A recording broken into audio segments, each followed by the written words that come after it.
Good afternoon, everyone. Welcome to our event, How to Design Impactful Carbon Programs. My name is Delphine Debronier, and I am the Director of European Strategy and Global Channel Partnership here at Regrow, dialing in from cloudy Brussels today. I'm joined by our in-house experts in how to run carbon farming programs, Lucia van Reusner and Katelyn Winkler. If you are at an organization that's looking to take action in your ag value chain and or your team wants to plan and run a program that makes a meaningful, measurable impact on farm, then you're in the right place. And we're excited to have you here. A couple of quick logistics notes on this event before we get started, and then I'll pass it over to Lucia and Katelyn to introduce themselves. First, please feel free to ask questions through the Q&A box at the bottom of your Zoom screen. We'll leave about 10 to 15 minutes at the end of the call to answer those. And if we don't have time to answer all of the questions, we'll be happy to follow up offline. Also, during the meeting, we'll be running a few polls, asking you some questions during the course of the event. So you'll see the polls pop up and you'll be able to answer them directly. Lastly, the webinar is being recorded and we'll share the recording via email as soon as it's available. So if you have to jump early, no worries, you'll receive the full content probably by tonight or tomorrow. All right, with that out of the way, let me first pass it to Lucia and Katelyn so they can introduce themselves. Thank you, and good afternoon or good morning, wherever you are dialing in from. I'm Lucia van Reusner, and I'm the Carbon Technical Lead here at Regrow Ag. And I'm Katelyn Winkler. I'm a Policy and Protocols Associate here at Regrow, and I'm dialing in from Iowa in the United States. All right, thank you both. So before we dive in, let's just set some goals for today. Knowing how busy everyone is, we really want to be able and define what we want to get out of this session and define how what a productive hour looks like. So first of all, you should leave with an understanding of how organizations can demonstrate the impact of their on-farm action. Next, you should understand the common pitfalls of an ag carbon program and how to avoid them, i.e. how to be successful. And most of all, you should leave here feeling empowered and inspired to start taking climate action in your ag supply chain. So what we really want today is help you move from understanding what's happening in your supply chain to actually moving the needle and launching programs that meaningfully reduce emissions. And that's really what we are about at Regrow. Our mission is to make agriculture resilient globally. So here you can see some facts and figures about who we are and how we've grown over the past 7 years. We cover billions of acres of farmland. We work with 100+ customers up and down the ag value chain. One key metric that we very proud about is that our program or the program we support have enabled an up to $19 million of payment to farmers worldwide. In terms of our team, we are a team of almost 200 people now, scattered around the globe. We have 25+ PhDs in-house with expertise ranging from remote sensing, soil science, agriculture science. There's really a wide array of knowledge in our team. And yes, we are present in 14+ countries, I guess, at this stage. And all this experience gives us unique insight into the carbon program design process that we will walk you through today. So this is really what Lucia and Katelyn live and breathe for in their daily work. If you are in this virtual room today, it's probably because, like us, you recognize that it's becoming increasingly challenging for industry to sustain food production whilst operating within the planetary boundaries. At Regrow, we believe that with every challenge comes an opportunity for reinvention. So this is really where we believe the ag industry is at. And we're here to provide the science and the tech that can help change things and create a world in which agriculture is good for the planet and can support the growing population. All right. So before we dive in the content of the webinar, just wanted to take this opportunity to introduce to the audience our European team. We're currently 5 people at Regrow based in Europe. So I'm Delphine, as said, based in Brussels, Belgium, Director of European Strategy and Global Channel Partnership. My role really covers, I would say, 3 key pillars. The first one is really making sure that our solution fits or meets our customers' needs in Europe. We operate across the European Union, but also in the UK and now also in Ukraine. So obviously, the way we farm in these countries is different. The way food is supplied and produced is different. So we really want to make sure that Regrow's offering fits this market. Second of all, I am in charge of monitoring EU policies that affect agriculture or so-called climate agriculture. And that is, I would say, mostly the corporate sustainability reporting directive, commonly called CSRD, but also the different work packages of the Green Deal that affect agriculture. And that would be mostly the farm to fork strategy and the biodiversity strategy. Third, but not last, I guess, is developing partnership with project developers who we see really as a key part of the carbon farming puzzle in the European market. All right, so that's for my role. Rest of the team, we have Priti, who is based in France, and Maciej, based in Poland. They are both our senior account executives. And then we have Marie, based in France, and Max, based in the Netherlands, and they are both our customer success managers. Some of you might have met them at conferences or in different, exchanges. So wanted to make a point and make sure that they're mentioned, although they're not present today. All right. I suggest we start with a poll. I wanted to ask everyone how familiar they are with ag carbon program design. So I'll give you a few seconds to answer, and that really will give us a feel of who's in the room and what level of familiarity you have with carbon program design.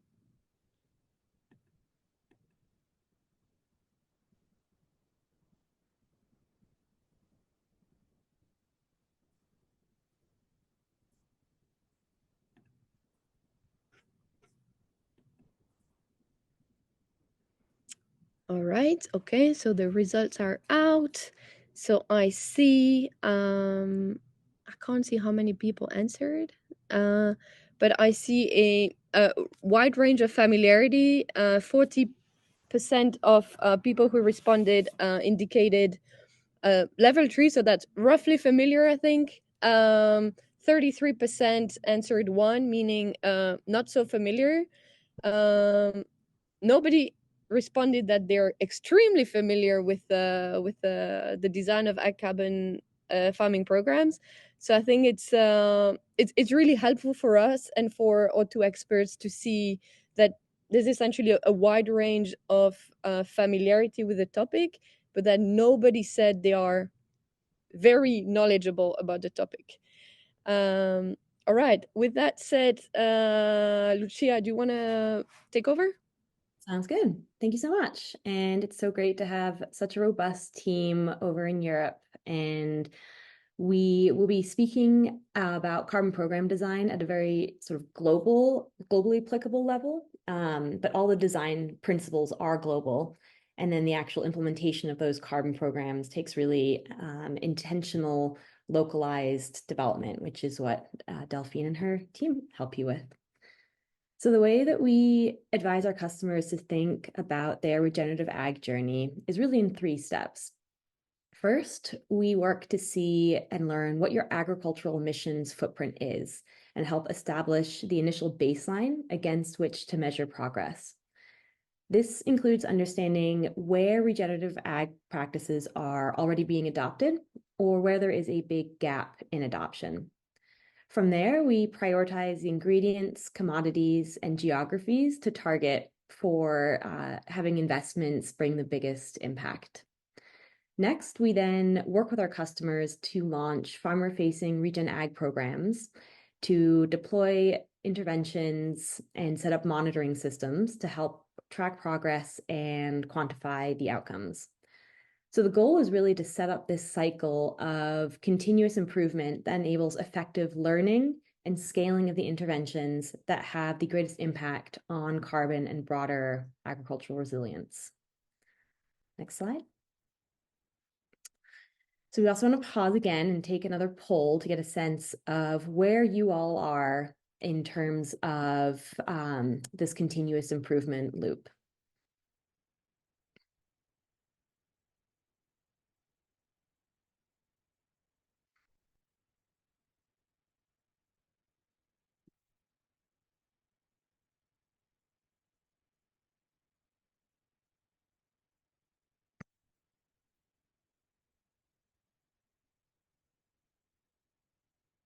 Great. So it looks like we have quite a nice spread here, split between haven't started with baselining, so kind of in the beginning of the journey, to already executing and monitoring programs, with another, of course, still in the establishing baseline phase, prioritizing and planning actions. But we don't have any that are in the rebaseline and reporting program outcomes. That's really good to know. I hope this content will be useful in helping steward you along in your journey. So what do we mean when we talk about carbon programs? When we talk about carbon programs, we mean supporting clients with transitioning practices on the field or across the supply shed to improve carbon outcomes, as well as the soil health, water, and biodiversity that tends to be related to those interventions, and report on the results of those programs. So in order to design your program for the greatest impact, you will want to consider the following. Which crops and regions and practice change combinations have the highest abatement potential? And this will really help ensure that your dollar is going the furthest in terms of benefiting the climate in the right regions and right supply chains. What kind of influence do you have over the field? How many touch points do you have with the various nodes of the supply chain? And what's your level of traceability to be able to really influence practices on the ground? And then also, what is the end use case of your carbon program? Are you intending to generate credits for sale to other partners, either through insets or offsets? Are you primarily looking to make SBTI claims or do inventory reporting? So getting a clear handle on this is really important for guiding particularly the monitoring and reporting elements of your program. And then what kind of partnerships do you need to establish, and which ones do you already have? You know, shifting a system that is complex like ag really entails having a lot of people at the table who have influence over the various parts of that system. So really making sure you take stock of which partnerships you have and the resources and capabilities they bring to the table and how that can enable you to drive change is a really key factor to consider. Next slide. So how do you go about credibly demonstrating the impact of your carbon program? Next slide.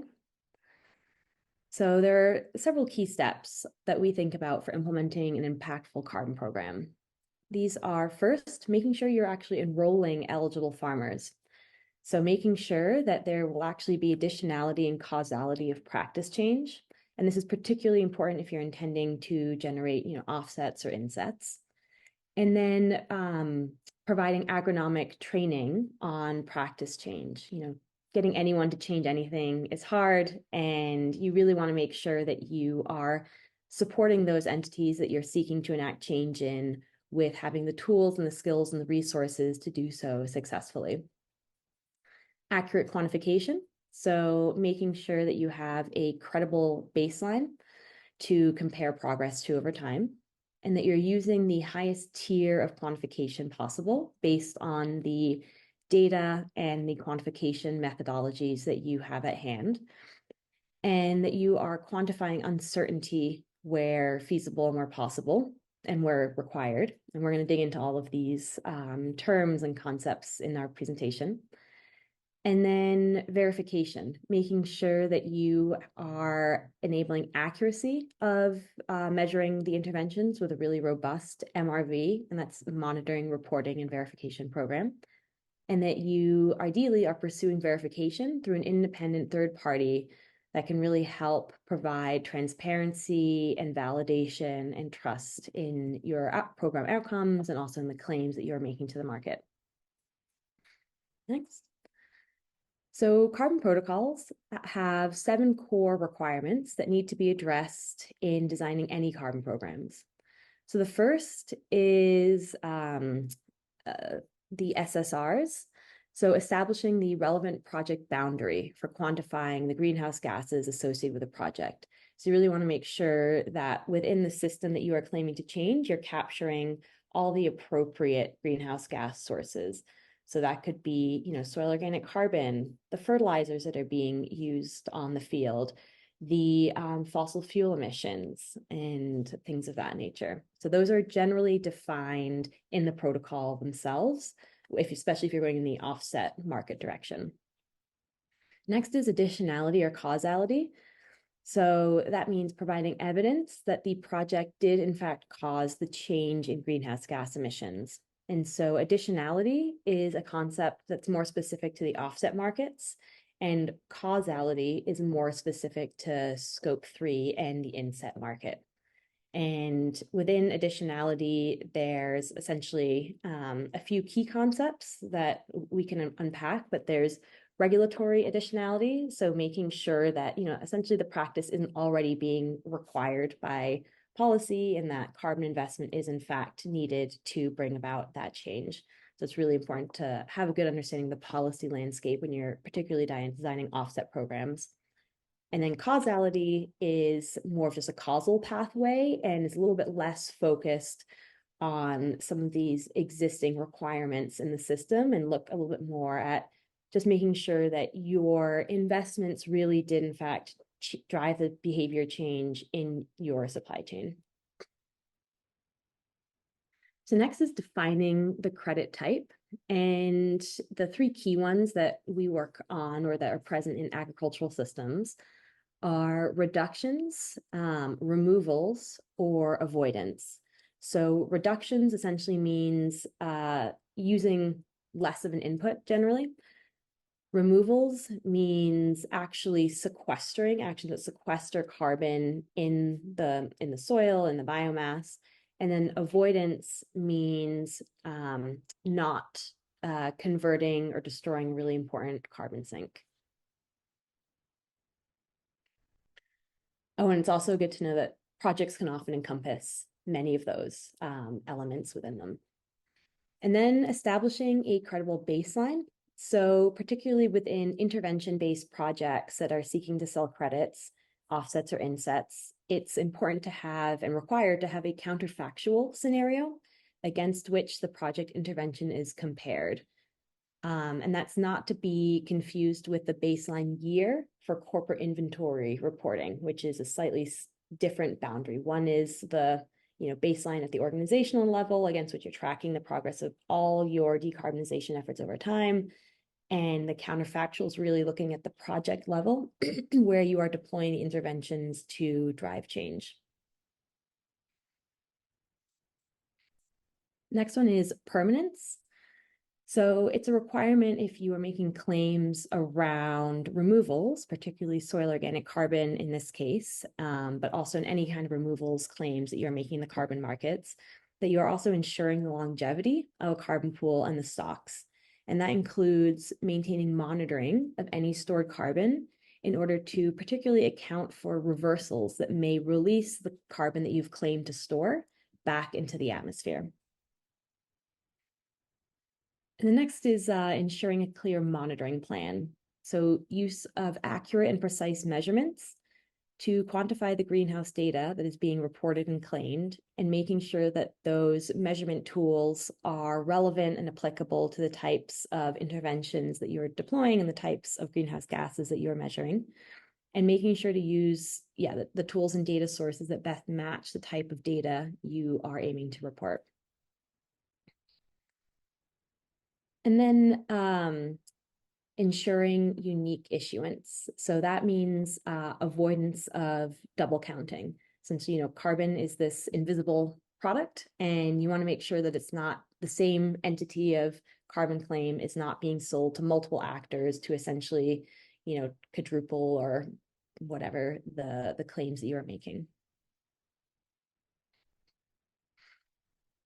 So it's also important, and maybe take a pause to just kind of clarify the difference between a carbon offset and a carbon inset, because they are both generated from similar sets of actions on a field, but it's really about the end use case and how they are sold.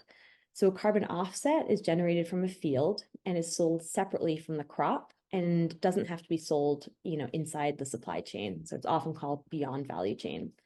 And a carbon inset is directly tied to a crop and to the supply chain and has to be sold to a buyer that in fact sources that crop. So it's also important to understand the different accounting methods and use. So we touched on this a little bit, but essentially inventory accounting evaluates annual emissions and removals within the corporate inventory boundary and is tracked from, a set start date. So say you are starting your decarbonization journey in 2020 and tracks progress over time against that 2020 baseline. An intervention method really quantifies the impacts of specific interventions within a project boundary and is used, it's required for carbon credit generation. And so in that case, it might say, your project started, even though your corporate inventory is 2020, you decide to deploy a project in 2023. And so the accounting and the baselines would all be around that 2023 project year.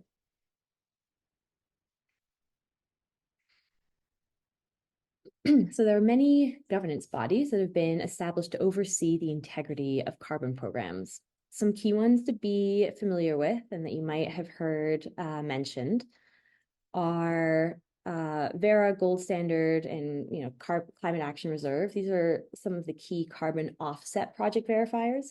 So carbon offset project verifiers, also called standard bodies, develop methodologies, they audit projects, and they issue credits for offsets.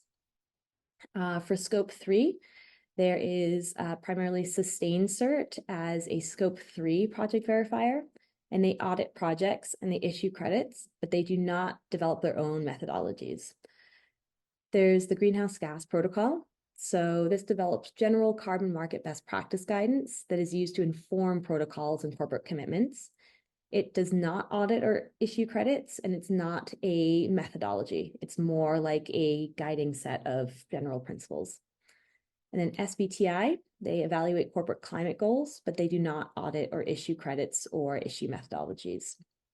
And then there's a whole litany of third-party assurance providers. So these evaluate corporate inventories and give them seal of approvals. So it's different than, again, the intervention projects, and they do not issue credits.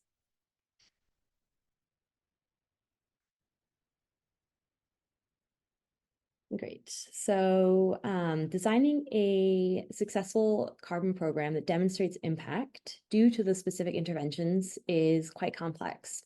So we're now going to dive into giving an overview of the common pitfalls in designing impactful carbon programs and how to avoid them for success. So the first is enrolling eligible farmers and making sure that your program has, guidance and guardrails in place to do so. So this involves defining program logic for enrolling fields. So you really want to make sure that your team understands the protocol eligibility rules that you are seeking to go through. and that you are including additionality and causality requirements. So really making sure that when a farmer actually signs up, they do in fact have capacity and a need to drive practice changes over time that will be delivered through your project. You also want to make sure you're establishing enrollment checks. So you have some kind of screening method for fields during enrollment. You really want to avoid the scenario in which a farmer has gone through all the trouble to sign up and register for your program and has gotten really excited, has maybe started preparing, and then they find out they're actually not eligible after going through all of that. And then you want to make sure to align supports and incentives. So again, really making sure to provide the agronomic support for practice change and align incentives. And so practice change, essentially it's an R&D effort happening on the field, and it might not go perfectly year 1 or even year 2 or year 3. And so it might make sense in the early days of your program to design the incentives for farmers a little bit more around practice adoption versus outcomes until you really feel clear that those farmers understood the practices, are doing them well, and are set up for success to deliver high quality outcomes. Next slide. And so I'll now hand it over to my colleague, Katelyn Winkler. Thank you, Lucia. Another key component of any successful program is, of course, accurate quantification. There's a few key components of quantification that we want to discuss this afternoon. The first being to use the highest tier of quantification possible.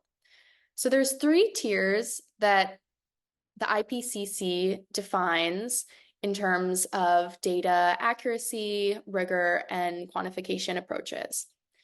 Tier 1 and 2 are global or national level emissions factors approaches, while Tier 3 involves measured or modeled data.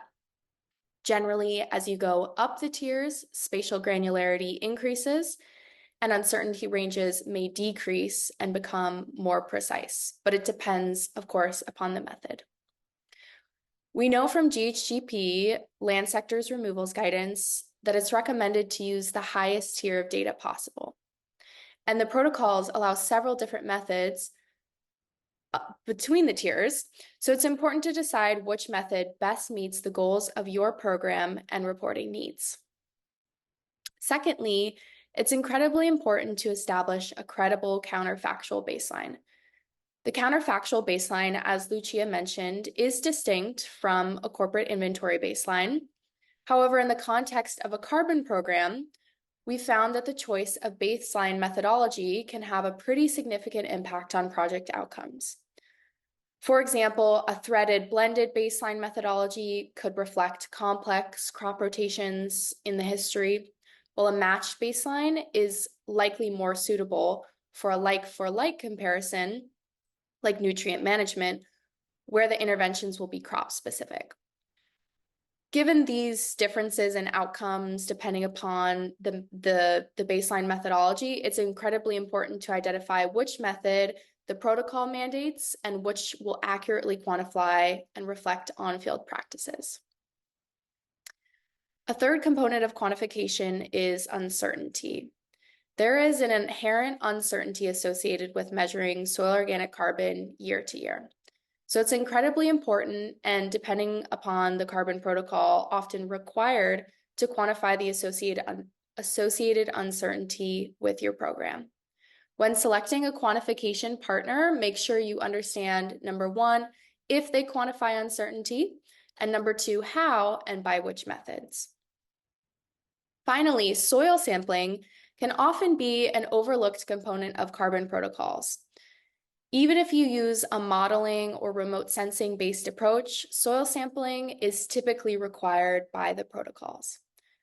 It's important to make sure that you account for this in your program planning and design phase, noting particularly when the soil sampling needs to occur so that you don't miss out on that window of opportunity. And now we're going to have a poll to discuss what methodological tier of data are you using today and why.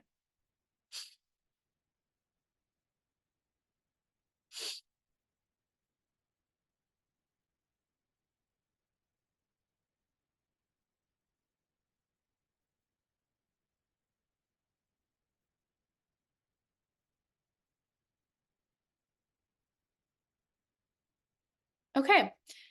It looks like by far we see tier 3 at 57%, tier 2 at 14%, and tier 1 at 29%. So it sounds like a lot of you are familiar with tier 3 methods.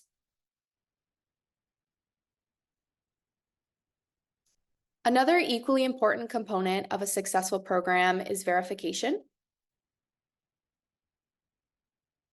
As you can see from this diagram, there's typically 3 distinct steps in a third-party verification of a carbon program. Like Lucia was mentioning, the first component involves designing your program. Here, you will want to be thinking about program eligibility, logic, and ensuring that you're following all of the rules of your chosen protocol so that you can set your program up for success. The second phase is the MRV phase. You could think of this as the boots on the ground, grower support, interventions are taking place, and the program is well underway. Finally, at the end, you will be quantifying the outcomes of the program. Depending upon the scope of the program, those outcomes may be in the form of credits or verified impact units. Again, depending upon what type of outcomes or credits you're generating, you may be able to transact with them on the carbon market in the third phase of this process. In between the phases, thank you. In between the phases, this is where we will see documentation that you might be familiar with. So if you're going to be submitting to a third-party verifier or registry, like Vera, for example, the documentation that splits these phases might be a PDD or a project design document, which is detailing how you are planning to run your program, making sure that you're detailing all the ways in which the program will adhere to the protocol and the various rules. And then after the program and the interventions have taken place, you'll usually submit a document that might be called a monitoring report that details how the program went, what the outcomes are, and how you plan to continuously monitor the project. There's a few things you want to keep in mind when it comes to the verification process. The first of which is understanding what data is actually needed for verification. And we encourage you to take a look at your chosen carbon protocol and the associated standard, as well as the greenhouse gas protocol, land sectors removals guidance to understand what kind of data you need to be tracking. And ideally, you'll be looking at those requirements before the program begins, so you know exactly what data you're going to be collecting throughout the lifespan of the program. Accordingly, it's important to understand what monitoring methods are allowed. So for instance, is remote sensing allowed for a particular type of data? Or do you need to be collecting farmer attestations or really detailed on-farm records? Understanding those methods before you go through the program will ensure a successful verification.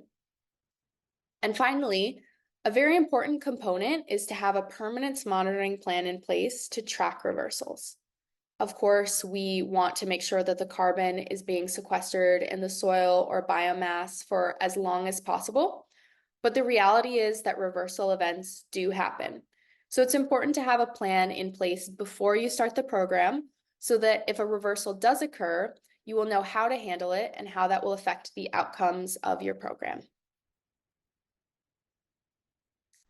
In sum, today we talked about several core components of impactful programs, the first of which being enrolling eligible farmers and making sure that you are laying the groundwork for a successful program.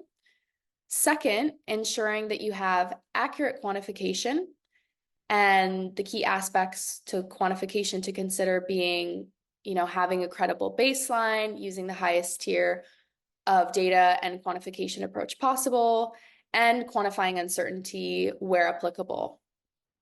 Finally, the verification we discussed, ensuring that you are setting up your program for success, for a successful verification, and making sure you know what components of data and monitoring are required to have a successful verification.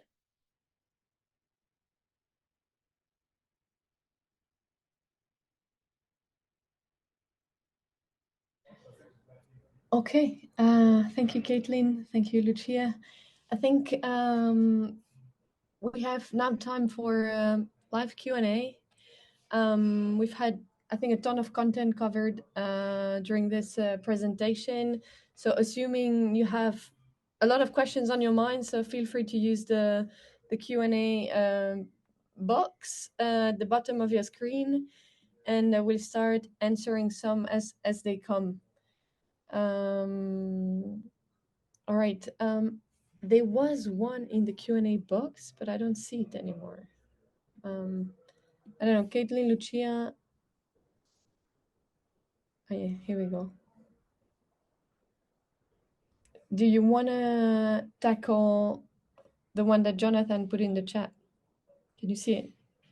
Yes. Yes, I'll read the question aloud. What Yeah. carbon-related claims can be made when supply chains do not have farm-level traceability? How does Regrow define sourcing regions and supply sheds?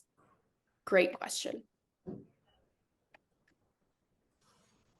Yeah, so we generally aren't prescriptive on defining sourcing regions and supply sheds, and it really depends on the project developer to define that on behalf of their project based on their supply chain and the regions that they're operating in. But we generally see that clients tend to define sourcing regions as sort of a radius around particular collection points, such as mills, processing facilities, or also by maybe ecoregions, so areas of similar, growing conditions and things like that.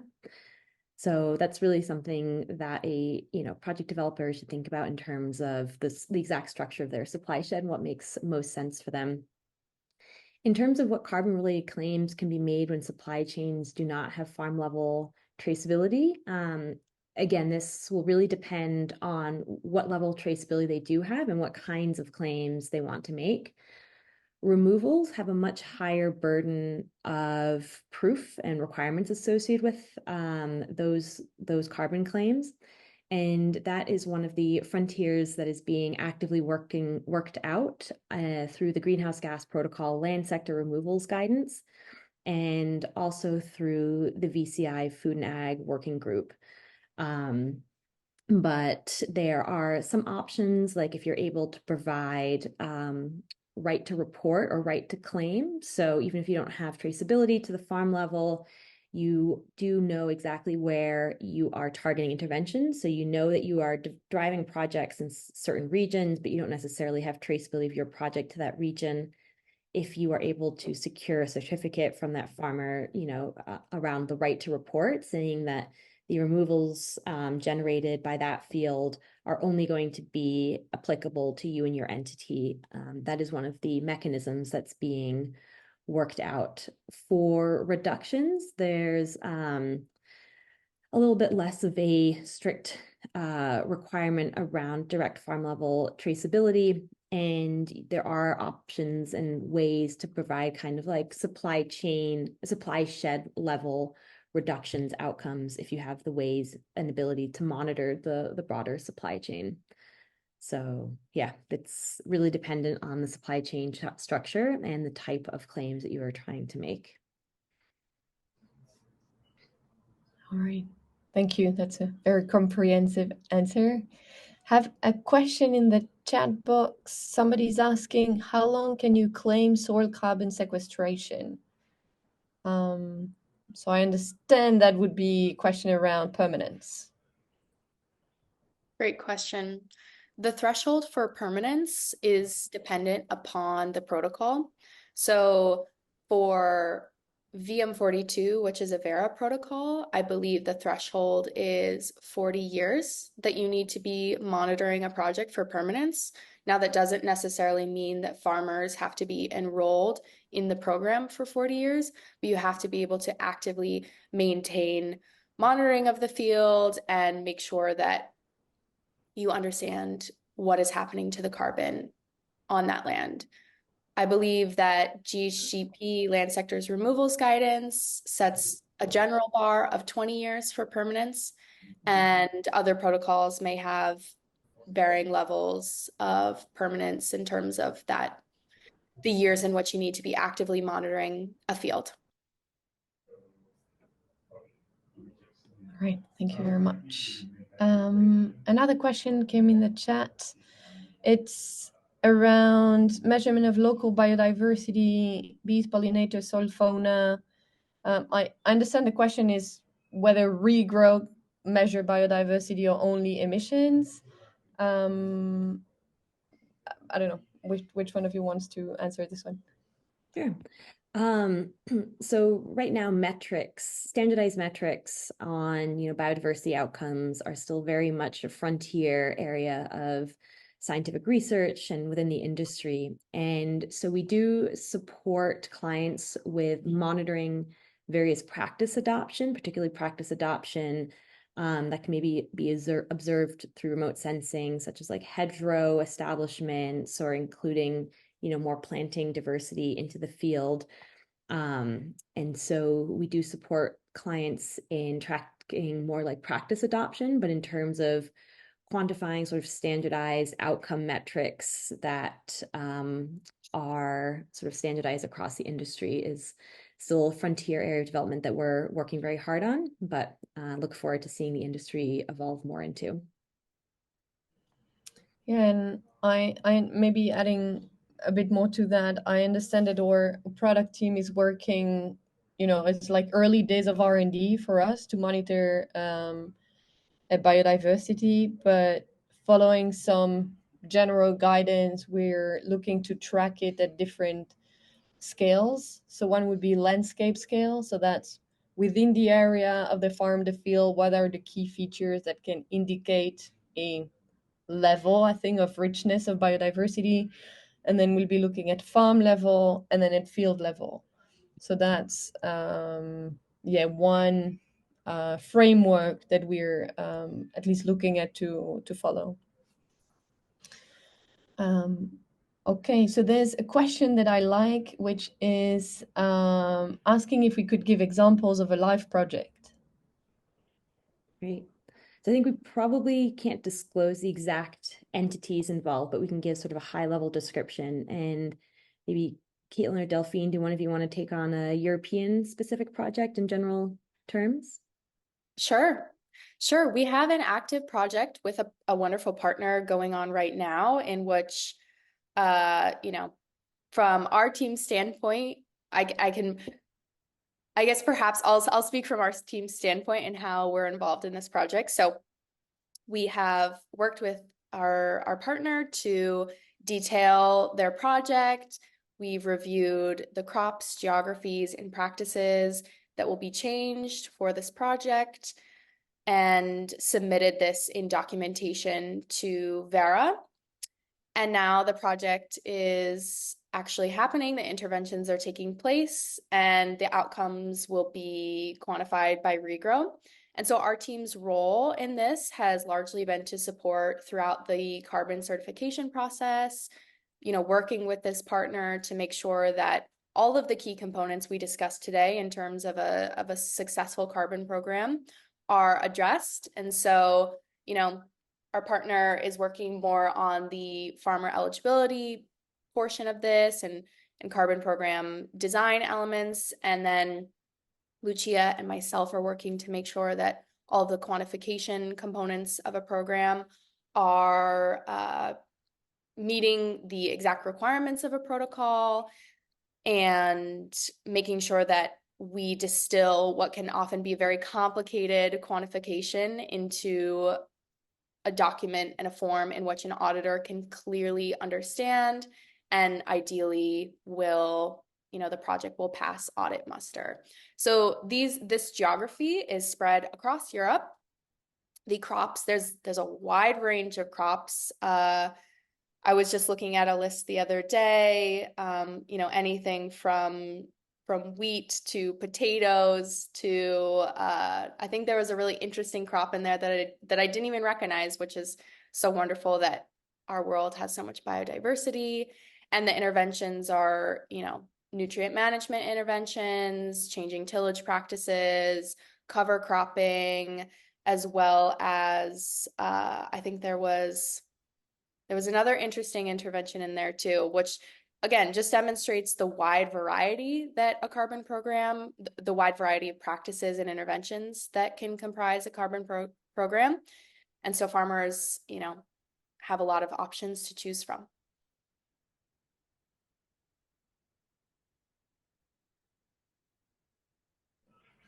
Okay, I was going to talk about the same, so I think it's great. I see.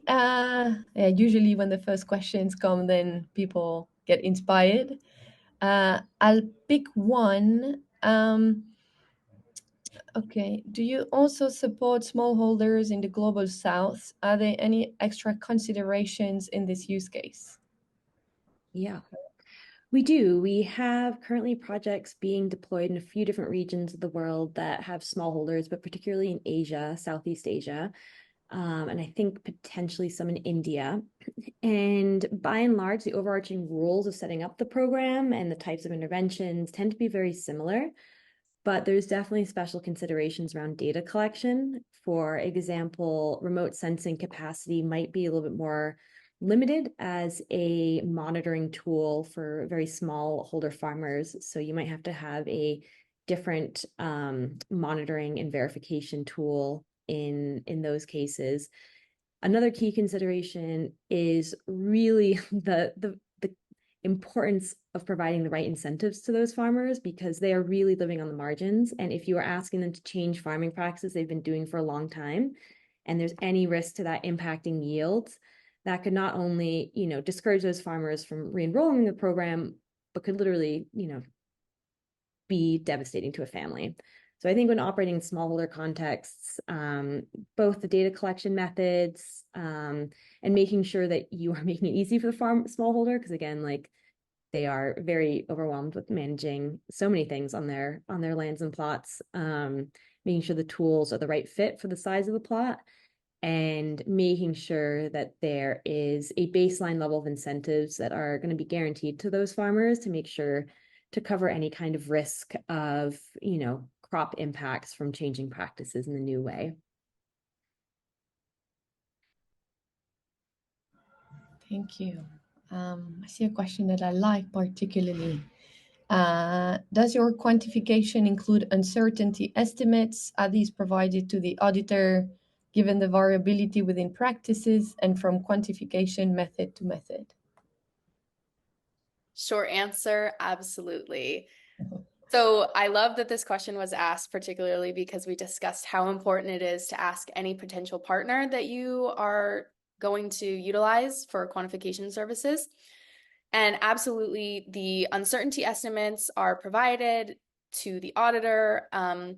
We at Regrow and any modeling partner that you should choose to use, particularly in the offset market, you're going to be extensively detailing your uncertainty methods in what's called, at least within the offset market, a validation report, which in trying to use the least science jargony terms possible, details the uncertainty associated with calibrating and validating a model, which is really just tuning a model to the exact crops, practices, and geographies in which it's being used. So like you mentioned, there is variability within practices and from quantification method to method. So the uncertainty estimates are incredibly important to make sure that every approach is rigorous in the eyes of an audit.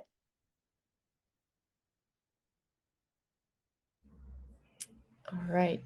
I see. Okay, the person who asked that uncertainty question is asking a follow-up one, so I'll see if we can address it quickly. What number is ultimately used? Who verifies? Is it a mean or median assumption? That's a great question. So there's several uncertainty statistics that are provided. I certainly will not claim to be a statistician or understand the nuances of the SAW. I would definitely invite you, if you have more questions, to follow up with us so that we can get you the answers that you need.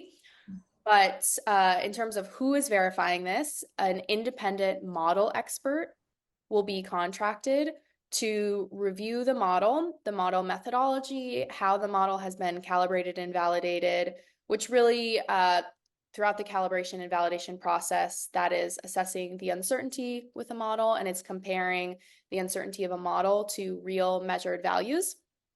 And so the actual numbers that are ultimately used and provided, these are, very complicated statistical calculations and graphs. I'm thinking of words like bias and coverage statistics, PMU. Again, I don't claim to be a statistician, so I will let the experts speak to that. Okay, thank you very much. All right.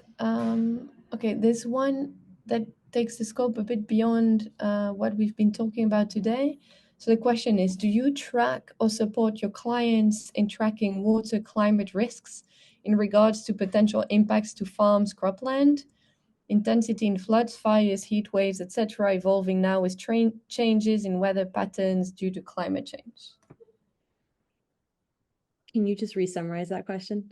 Yes. So I understand the question is as, do we support client in, I don't know, if monitoring essentially the impact of climate change, I understand, on agriculture production. That's what I understand. Mm-hmm. It's not a core product feature that we offer at this time. Although, of course, in supporting clients with doing their footprinting, we do look at generally, where the biggest emissions coming from, where is practice adoption already happening, are there gaps in adoption, and we believe that all the practices in the regen ag field that are being deployed on the fields also have a really important role in climate risk mitigation in terms of improving soil water holding capacity and things of that nature. But it's not a specific core product feature that we offer at this time that I'm aware of. I don't know, Katelyn, did you want to add anything? I think Lucia's answer covered it. Yeah, I think maybe I'll just add, we, beyond what our core product does, we like to act as thought partners with our customers, and the topic of yield resilience is very present in our conversations. So that's something we want to stay obviously aware of and continue engage also with universities, the scientists within our team, so we sure that we're obviously conscious but also ahead of what's happening in that field, but it's indeed not part of the core product, but very much on our mind, I guess is what I'm trying to say. All right, I'll take one last question and then maybe we can wrap up. Can you issue credits if you're using tier 1 and 2 MRV approaches? That's a great question. So it depends upon the protocol, and it depends upon what type of credit you're seeking. If it's going to be a removal credit, you're going to need a tier 3 approach. If you are just seeking to measure reductions or avoidance, tier 1 and 2 methods may be allowable by the protocol. But I will say that for a soil organic carbon-based protocol that is going to require a tier 3 method for the soil organic carbon quantification, there are other greenhouse gas emissions associated, within a project boundary. And some of those greenhouse gases, the protocol might allow a tier 1 or 2 approach to be used in combination with a tier 3 approach to quantify all of the emissions associated with the program. Yeah, direct primary data is a core requirement in GHGP, not only in the protocol, but just across the board for removals reporting. So it's really important to have that kind of granularity.